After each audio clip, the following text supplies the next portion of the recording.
استحمل فيك يا اخي. عمرك برا اطلع برا. ما خليك برا. شغل لي الكاميرا دي يا زول. ما تقول لي استهدى بالله، ده اللي بيعرفوا الله هم. شغل لي الكاميرا دي يا زول. انتوا عاملين فيها رجال جايكم السيده. اديني مويه يا زول. يا زول يا زول يا زول. حتى السودان اسكت، عشان السودان اساسا مصريه، احنا اديناها لكم كده. السودان مين يا مصدي يا معفن انت؟ يد احنا كنا حاكمينكم زمان يا. مفيش دوله اسمها السودان، مفيش شعب اسمه السودان. انت هتقلب في حلايب وشلاتين نقول بقى السودان احنا هناخدها. اساسا ما فيش بلد اسمها السودان، ده السودان ده جزء من مصر. اذا السودان كانت جزء من مصر. السودانيين بقى يا لهوي، دي مشكلتهم مشكله. العبيد بدأوا يتكلموا. يا لما انتوا عندكم الارض مش ما تزرعوها من كسل امكم. الاراضي السودانيه بالكامل كانت تبع مصر. هياخد الستات البيضة هناك تحت اوغندا والسودان، ستات سودة. الخرطوم كانت ولايه من ولايات المملكه المصريه. البشير الذي يزور مصر السبت المقبل فيما قبل في السنوات السابقه. ده من الرؤساء العبط زي ما بيقولوا. النهارده لما يجي البشير يرفع قضيه لحلايب وشلاتين سودانيه تابع، ده راجل مخرف. ولا خلاص احنا هنهرر هلايب وشلاتين. هلايب وشلاتين هترجع سوداني. هلايب وشلاتين هترجع سوداني. فجأة سمعنا انه السودان فيها اهرامات. في اهرامات السودان جنب علبتين نستو كده، ومش اي حد يبقى عنده اهرامات. ده الاهرامات دي 7000 سنه. ادي الزياره يا سيدي، قال لك دي الاهرامات، محدش يضحك، دي جبنا مثلثات.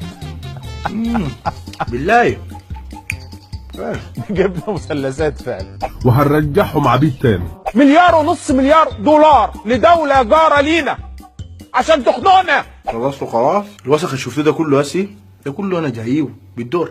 اصبر.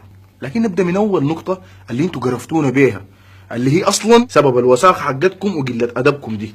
قول لك كنا حاكمينكم، ده انتوا كنتوا تحتنا. 200 كنتوا حاكميننا انتوا يا اخي. احنا بنشبهكم القصه وما فيها. احنا كان حاكمنا الاستعمار البريطاني لمصر والسودان. يا اخي كل مره بيجيكم استعمار بتجيبوا لنا بعد ما احتلاكم وطلع عينكم هناك، بتقوموا تقول لها امشي هناك السودان احتل السودان، عندهم حاجات حلوه كتير قوي، تطردوا ليكم ثاني تجيبوا لنا واحد جديد. ولا والمشكله بتتامروا من ايامكم، انتوا بتتامروا على السودان، محروقين من السودان. كيه انا لا اعترف ان في دوله اسمها السودان، ولا اعترف بالرئيس السوداني. لا يا شيخ، ده على اساس احنا مستنينك تعترف بينا انت يا المصري. يا اخي انت سيبك من رئيسنا وشوف رئيسك. اول حاجه رئيسك فين حضرتك؟ شوف رئيسك بيتذلى كيف. كان في المؤخره فازدادت المهانه مهانه. استقبال حافل للسيسي في رواندا. انتظاره مصافحة أوباما دون أن يلتفت له الأخير ولا من حوله، حيث استقبل نفسه في المطار. ادي حضراتكم الصورة.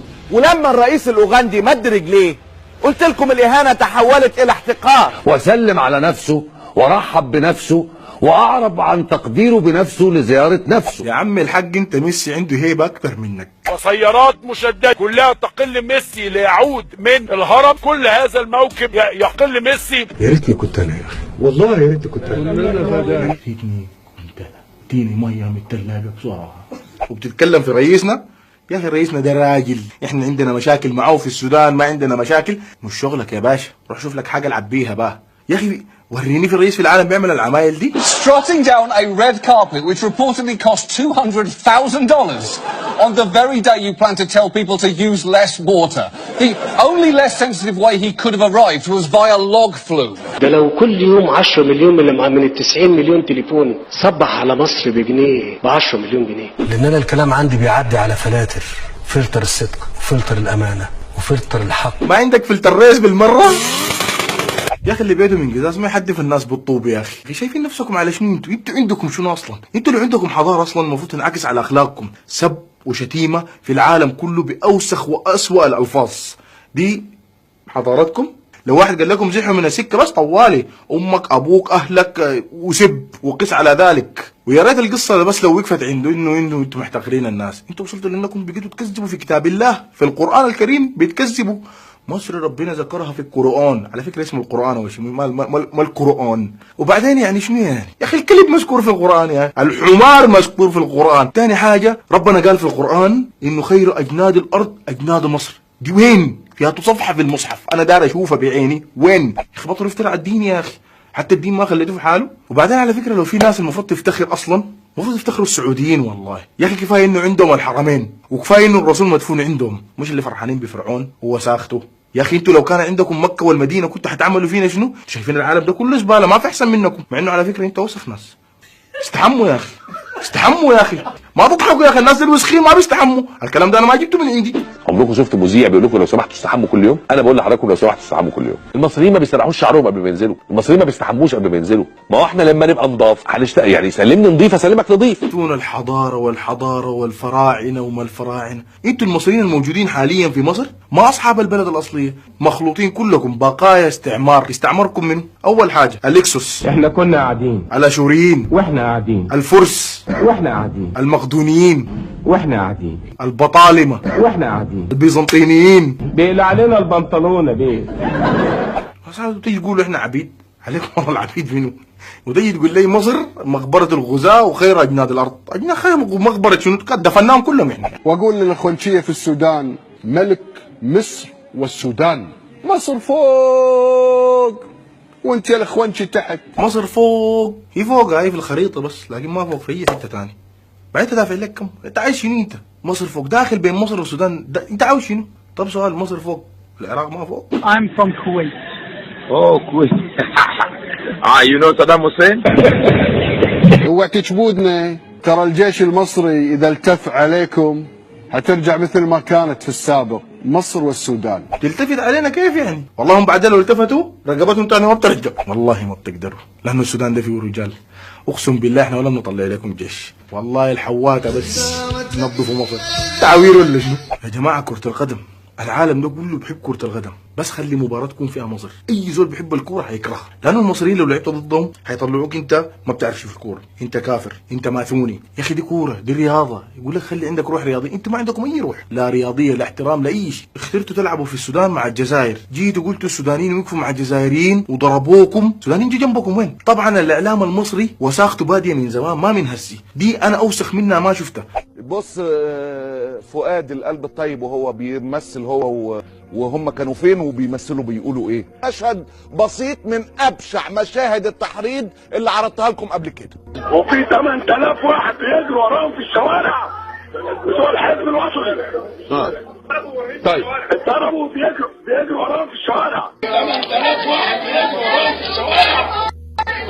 الحزب الوطني ضربوا مرمين في الشوارع، ضربوا بيجروا. ضربوكم وين؟ انتوا عايزين تغطوا الخجله. بعدين ما اعتقد شعب زي شعب الجزائر بلد المليون شهيد هيمدوا ايدهم على شويه رقاصات ومغنيين. موضوع مصر ام الدنيا. طيب يا سيدي ام الدنيا، تعال نكتشف مع بعض معنى كلمه عندكم في مصر شنو. في مصر مدين جائزه الام المثاليه لفيفي عبد. كرم الفنانه فيفي عبده واعطاها لقب الام المثاليه. احنا ده اكبر مناسبه عندنا في ميسره. طيب اذا كانت دي الام المثاليه رقاصه، الباقيين هيكونوا شنو؟ على فكره الرقاصه دي ما حاجه عيب. على الراقصه لو خارجه من بيتها رايحه عملها، لو خارجه بالنيه وماتت شهيده. طيب يا اخوانا وقت هي الشهاده سهله كده ما كلها، تعال نرقص نهز يا هوي، هزوا ما في داعي امشي اشيل لي رشاش واموت بني ادم وبتاع. يا اخي والله دي شهاده، والله دي شهاده ثانويه احسن منها.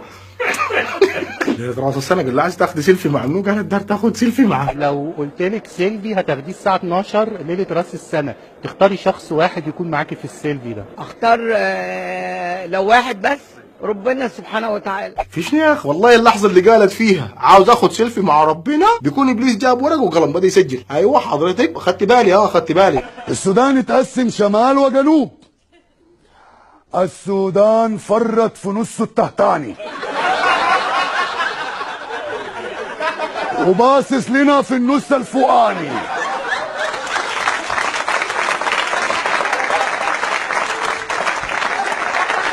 ما بتضحك والله، بيض. تعرف البيض؟ بيض انت. السودان فرت في نصه التحتاني. على فكره السودانيين ما بيقولوا التحتاني، السودانيين بيقولوا التحتاني. تحت التحتاني ده كان بيقول اللي زاليك ومستعمرك. ما علينا، فرط في نصه التحتاني، فرط في نصه، ما شغلتك ده. على الاقل السودان لو فرط في النص التحتاني فرط فيه جغرافيا، وان شاء الله بيرجع يعني. لكن انت واشكالك فرطتوا في نصكم التحتاني وين؟ لم تمر تصريحات نائب البرلمان المصري إلهامي عجينة مرور الكرام، حيث صرح الرجل بأن نصف رجالة مصر لديهم ضعف جنسي. يا اخي توصلت فيكم النتانة لدرجة انه امريكا لما قررت ترفع الحظر عن السودان اول من عارض انتوا. السيسي نفسه قال للإدارة الأمريكية ما ترفعوش الحصار عن السودان. نسيتوا موقف جامعة الدول العربية لما اتسحبت منكم وحولوها تونس؟ العرب كلهم وقفوا ضدكم وطردوكم لمدة 10 سنين. السودان الدولة الوحيدة اللي وقفت معاكم، قالت مهما كانت العلاقات الأزلية بين مصر والسودان احنا حنقيف معاهم. ده رد الجميل صح؟ المفروض انتوا يا المصريين تبوسوا يدكم وشوا ظهر انه في سودان وراكم. وكفاية عشان انا ما اجي خاشي لك جوا الكاميرا دي، سامعني انت؟ قوم استحمى.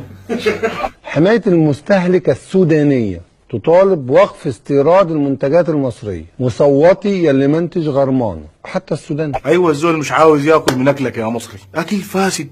العالم ده كله احتج ووقف استيراد المنتجات المصرية. زعلان بس عشان السودان؟ ولا هي السودان زي ما قلنا عقدتك؟ انتوا عندكم عقدة من السودان، انتوا بتسقوا الزرع بمويه الصرف الصحي بالوسخ حقكم. دايرنا كمان احنا ناكله؟ احنا ذات وحوش، احنا وسود. خضار شنو اللي بناكله احنا؟ احنا بناكل لحمه بس. باخد الايدز من المريض، بغذي المريض على ايدز، بديهوله صباع كفته يتغذى عليه. يا اخي ايدز بتعالجه بصباع كفته؟ يا اخي لك الله ده فهم بتاع زول عنده حضاره 7000 سنه. يا اخي 7000 سنه شنو والله، انت 7000 دقيقه ما عندك يا اخي.